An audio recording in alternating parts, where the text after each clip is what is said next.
Hello and welcome to clipping in the unclipped version.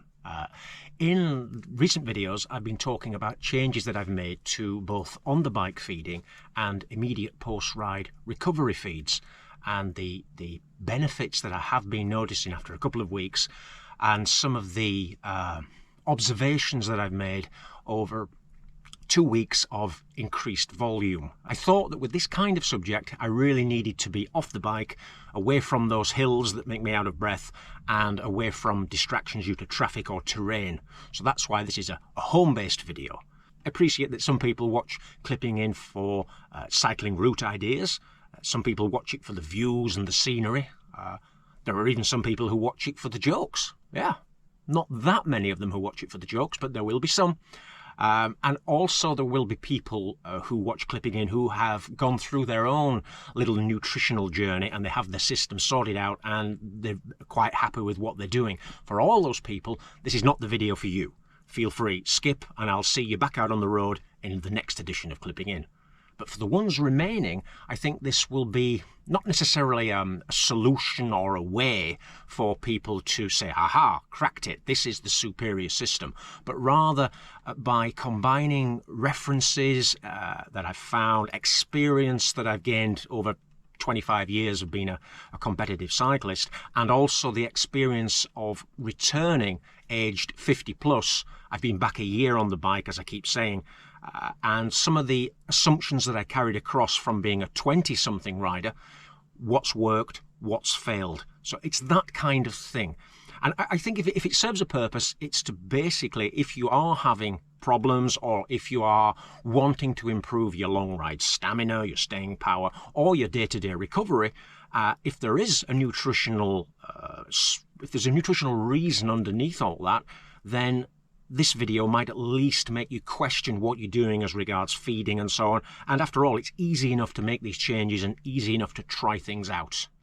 But what I want to do is introduce some terms and then how we can relate to those terms for our cycling as over 50s. I think we'll begin by saying that cycling intensity beyond a certain, let's say, 55 or 60% maximum heart rate is going to be fueled largely by carbohydrate. I would think that at 65 or 70% maximum heart rate, you might, if you're very lucky, get a 50-50 split of fueling between carbohydrate and fat.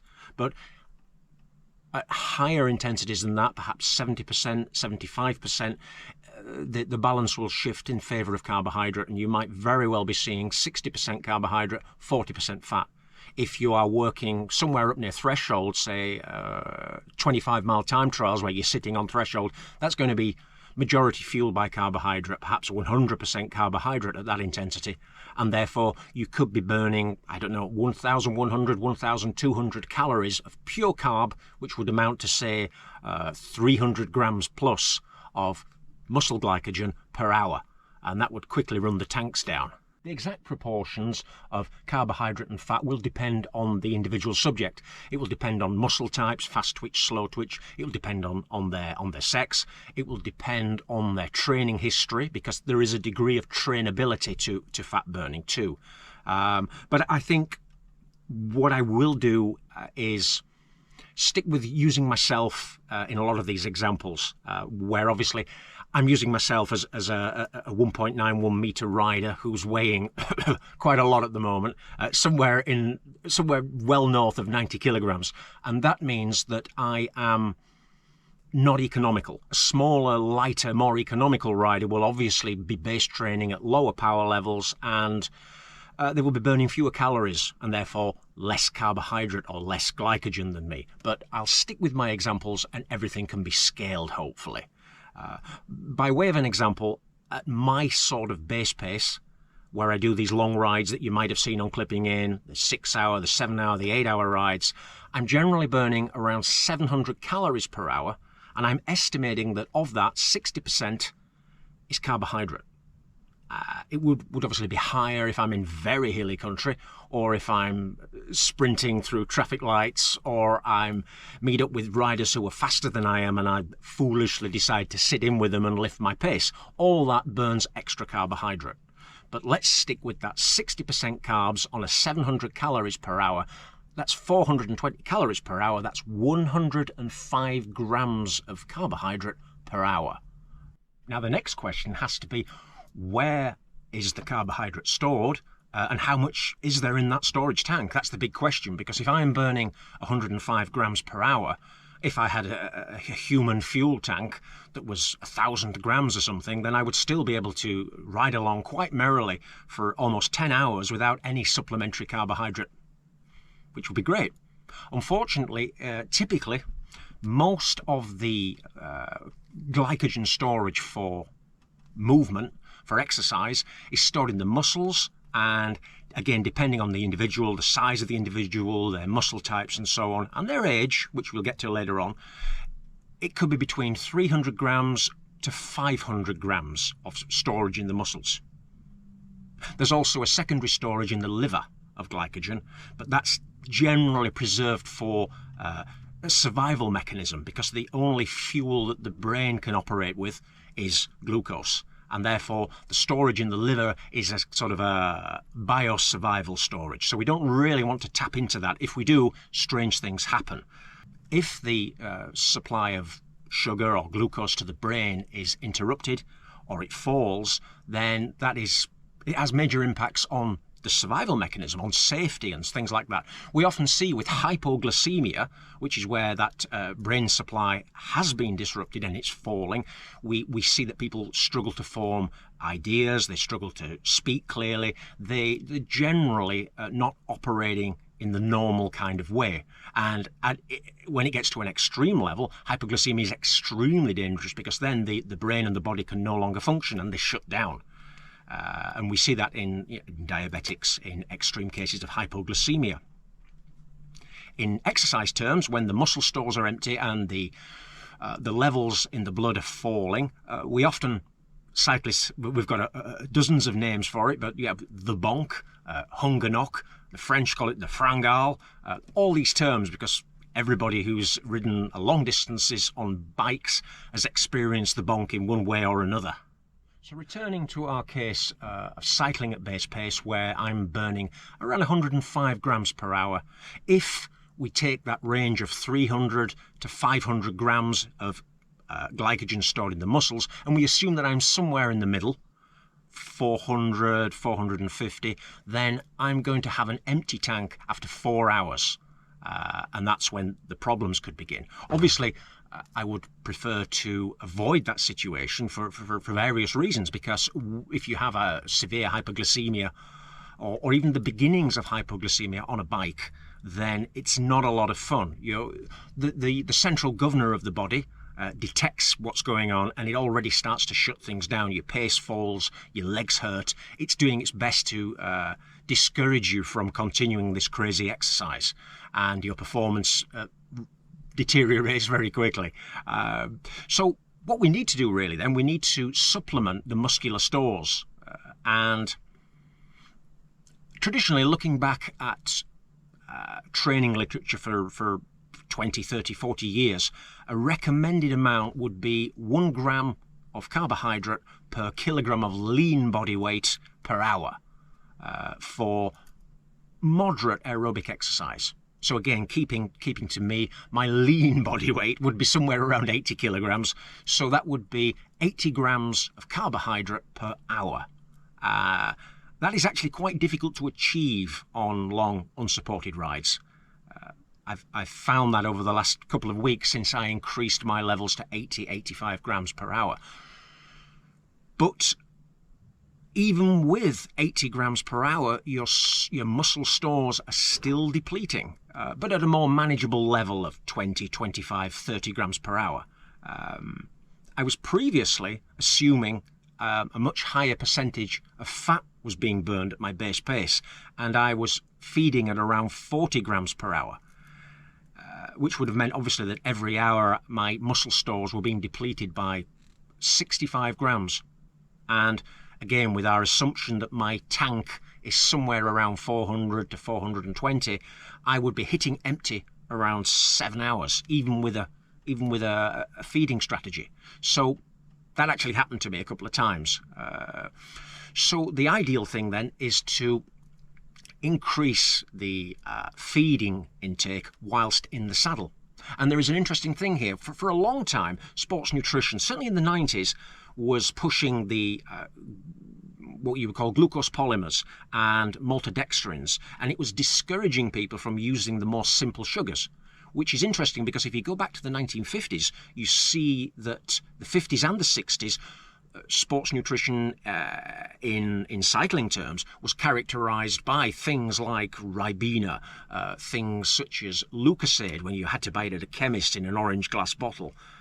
It was Dextrosol tablets and the infamous Jelly Babies, much beloved by time trialists in 12-hour and 24-hour events. So it was all simple sugars, and there wasn't a stigma surrounding simple sugars in those days.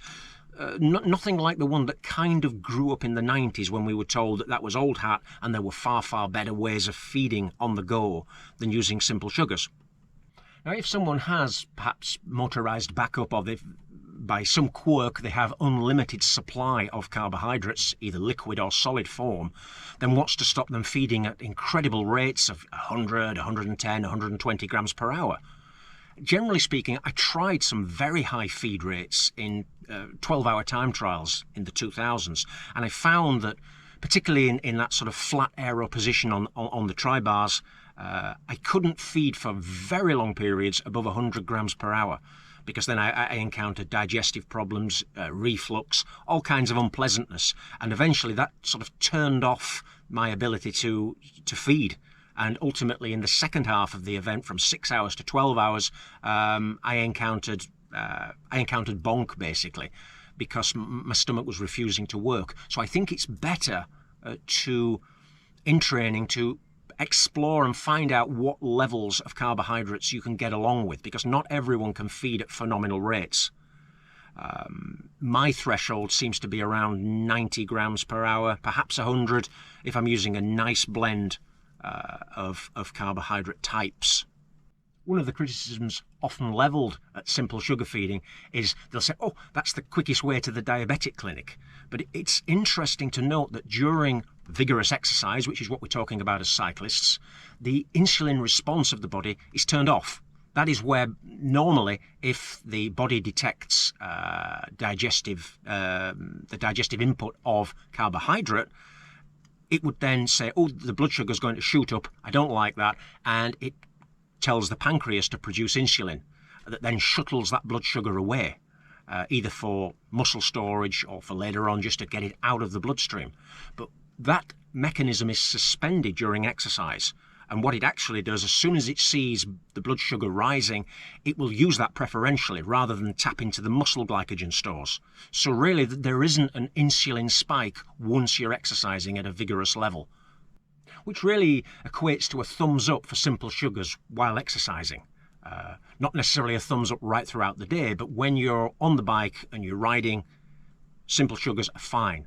I tend on my long rides to, for the first couple of hours, I'll take things that are a mix of slow-release complex carbs with some sugar in there. And then as the ride wears on and my digestive system perhaps starts to fatigue or tire, or there's a little bit of unavoidable dehydration, I switch more then to simple carbs and sugars for those quick hits, which are quickly absorbed and shuttled off to the muscles. Trying to feed, I would say, about every 15 minutes. Little and often is far better. Now, I've been using the example of these long rides, these 6.5, 7-hour rides. And I said earlier that with my previous feeding strategy of 40 grams per hour, I would be hitting an empty fuel tank at 6.5 to 7 hours. But what if I'm only riding 3 or 4 hours? Not a problem, is it? You know, I can eat lightly, I'm depleting my tank, and then surely when I finish my ride, I can just fill the tank up with normal food when I get back. The problem is that if you are riding 3 or 4 hours today, and perhaps you want to do the same tomorrow and the day after that, maybe you're on a nice warm weather cycling holiday somewhere, or you've got a bank holiday and you've got 3 days where you can go out riding, you would ideally want to have optimum fueling performance on all 3 days. I mean, it wouldn't be good going away somewhere for a week of training or cycling and encountering the sort of empty tank fatigue on day 3 or day 4, because then you wouldn't be able to make the most of your holiday. So I think that this idea of, I think one of the points that I keep coming back to is it's far better not to let the tank get depleted in the first place than rely on topping it back up again.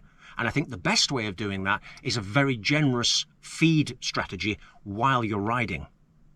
But this brings us really to our next chapter, which is post-ride recovery. Even if you have fed well while you're riding, a point comes where you stop and you will have a degree of depletion in the fuel tanks. And that's where now you need to make the most of your opportunities to feed. And this brings us to the glycogen window. This is the first thing on our side, because what happens immediately upon stopping, this glycogen window opens. And what that is, it's a period of time where the body is extra sensitive to ingested carbohydrate. And it triggers insulin to shuttle ingested carbohydrate away and store it in the muscles to fill up the gaps that you've created on your riding. Now, the window, it depends on the individual, but it can be open for 30 minutes, 60 minutes, 90 minutes. But it's something that when it closes, normal service is resumed and you get a degree of insulin resistance, and the rate at which you can resynthesize muscle glycogen falls rapidly. So the window is something that we really have to take advantage of.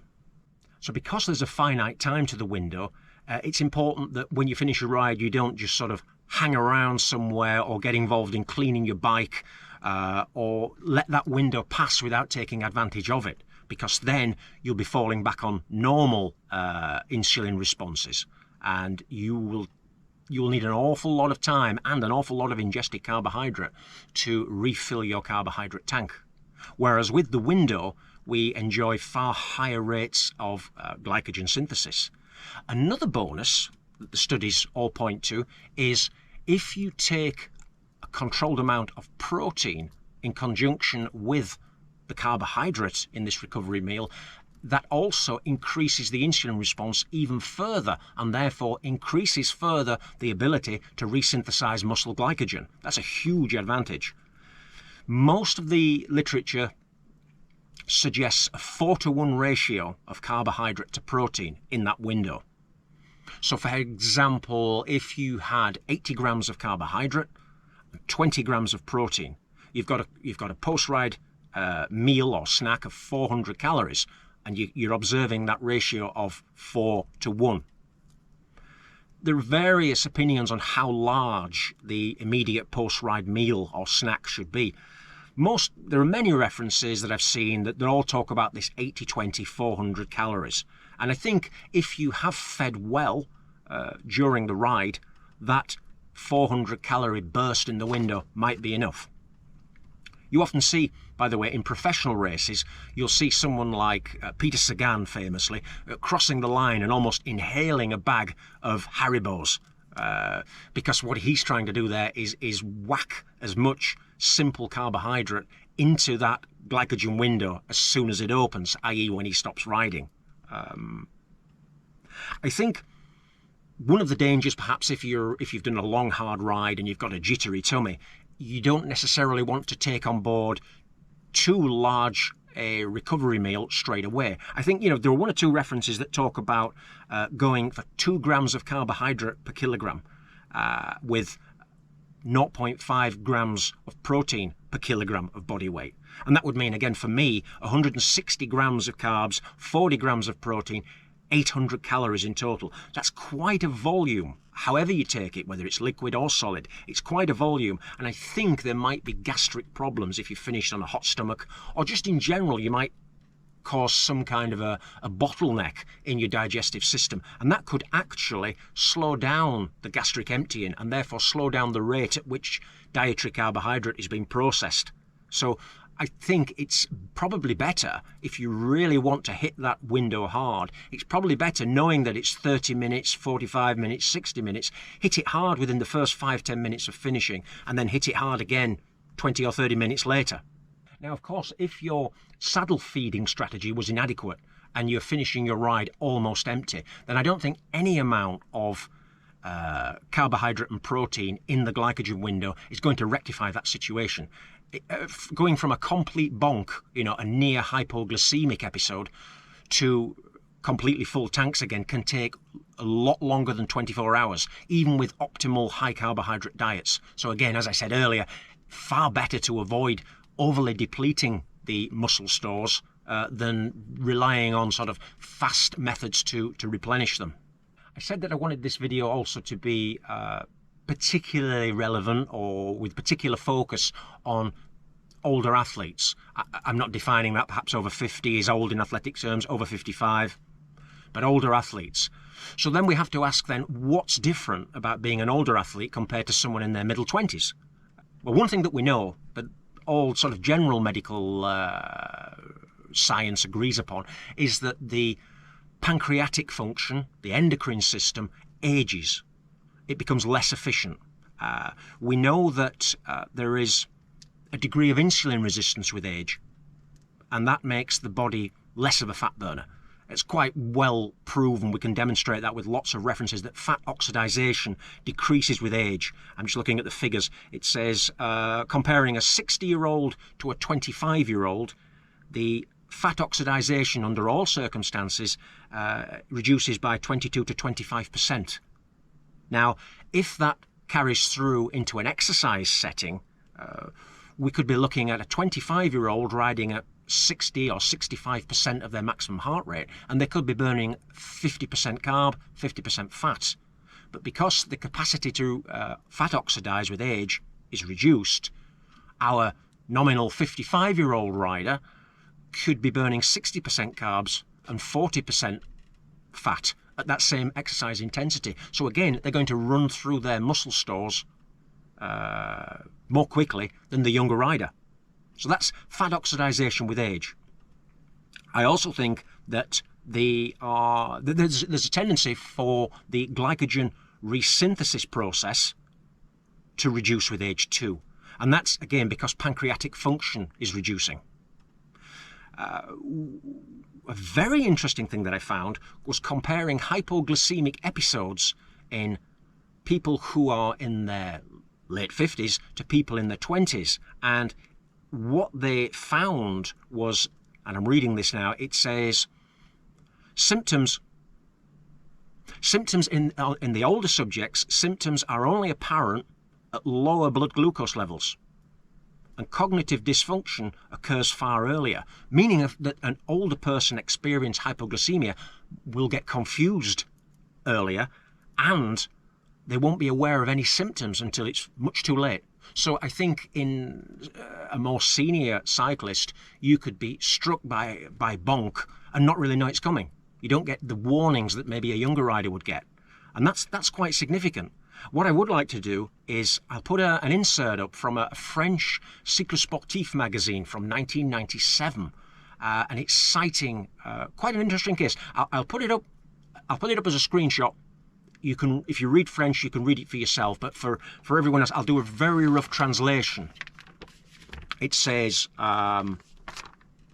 Marc Leturc, 54 years old, a cyclotouriste in long events. He rode 8,700 kilometers in 1995. He says, I do long distances, and often I have strange feelings or early warning signs around mid-distance. He's talking about some of these great French cyclosportive events, the etappes, that kind of thing.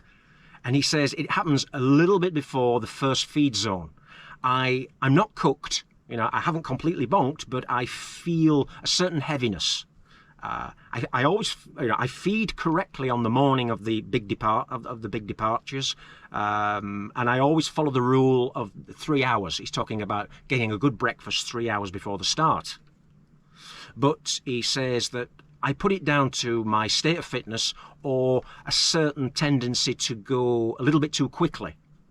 Some of the great French events, they set off as if their life depends on it. I remember doing one or two where they were absolutely tearing down the roads from the start at something 50 kilometres an hour. And you think, my goodness me, nobody's going to hold this pace. But they're all sort of jockeying and fighting for position and shouting at you to close gaps. It's very, very competitive. And I would think under those circumstances, you're going to be burning an awful lot.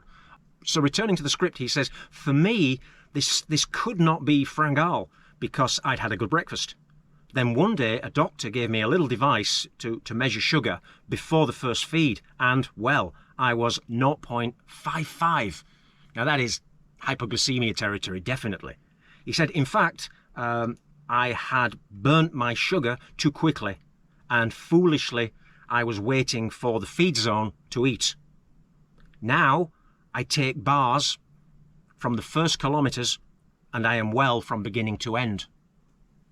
And that guy's 54 years old, and he's obviously an experienced distance rider, and yet in the sportives that he's talking about, he was unaware that he was bonking. Whatever he was experiencing, he thought it was perhaps too mild to be bonk, and yet the blood glucose meter that the doctor gave him was reading 0.55, which is quite severe. Something else that we observe in the over 50s is that muscular flexibility is reduced, we all know that, and also the ability to repair damaged muscle after a hard ride, after a hard workout, that is also reduced.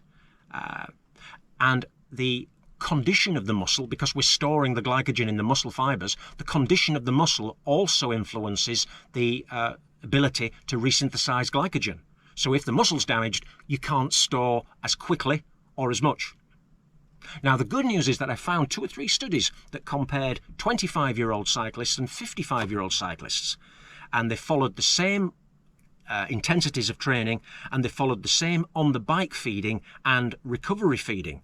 And what they found, when they were doing exactly the same nutritional strategy, the older riders were less fresh, complaining about having muscular soreness, increased tiredness on rides 2, 3, 4, and so on.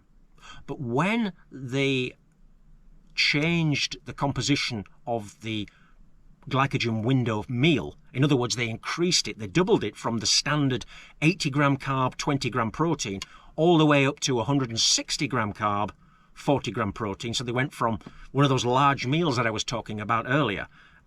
They found then the next day fatigue was greatly reduced, soreness was reduced, and there was a general boost in well-being in the 55 plus group. So that's something that by tailoring the nutritional strategy for age, you can get round some of these problems. I'm not saying that it's going to turn you into a 25-year-old greyhound, but you can at least reduce some of the drawbacks associated with age. So I'd like to come now to the penultimate section, this case study that I talked about, using myself as the subject. Previously, I was feeding at around 40 to 45 grams per hour. I increased that to 85 grams per hour. I installed a recovery meal of 80 gram carb, 20 gram protein. Previously, it had been a lot more hit and miss than that. I might have had a yogurt here and a banana or something like that. I hadn't measured anything out, but this time I went for the classic 400 calorie 80-20. I started that test period of volume training, 1,000 kilometres in hilly country over 14 days, mostly steady base pace, but once a week I would do what you might call hill threshold training, where 1 hour out of 4 is at hard tempo towards threshold level, so not easy, and a session that really I couldn't do with low fuel tanks. It's just one of those sessions that if I try to take those on with in a state of depletion, there's just so much discomfort in the legs, and there's just such a lack of ability to hit those intensities that it's just not going to happen. So that was the intense session. I always thought that was a good indication of fueling condition. And then also there was a much shorter fartlek type thing with little bursts and sprints and so on. Nothing really over 2 minutes, nothing too sustained, but still it's a good way of seeing how well you feel in your legs. But overall, the volume is something that I haven't been able to approach in the year that I've been back, because I've simply had 3 or 4 days and then hit empty. Now, what I found I found that 85 grams per hour on long unsupported rides, if I'm out for 6 hours, it's very, very difficult. Firstly, you're packed out with food. You can't rely just on liquid feeds because you don't have anyone passing you bottles. So you have to rely on solid foods. So maybe you're going to take a bar bag, maybe you've just got very capacious jersey pockets, but that's a lot of food. Over 6 hours at 85 grams, you can imagine it's over 500 grams of carbohydrate. I also found that I tweaked the levels over time. I reduced it to 70 grams per hour on a 6 hour ride, and I found that was fine. I finished feeling fresh and strong, no problem at all. For the final 105 mile ride, I dropped it further. I dropped it down to 55 to 60 grams, so a little bit closer to where I was before I made the changes. And again, I felt okay during the ride. I finished quite strongly, but what I realized is that I was running up a far greater depletion over a 6.5 hour ride, to the extent that on the following day, I went out to ride 45, 50 miles in the hills, and I knew that at the hardest points of the ride, either the headwinds or the hills, my legs were complaining. There was this soreness that we're talking about. There was just a general lack of ability to fight. It wasn't full-on blanket tiredness, but there was a difference.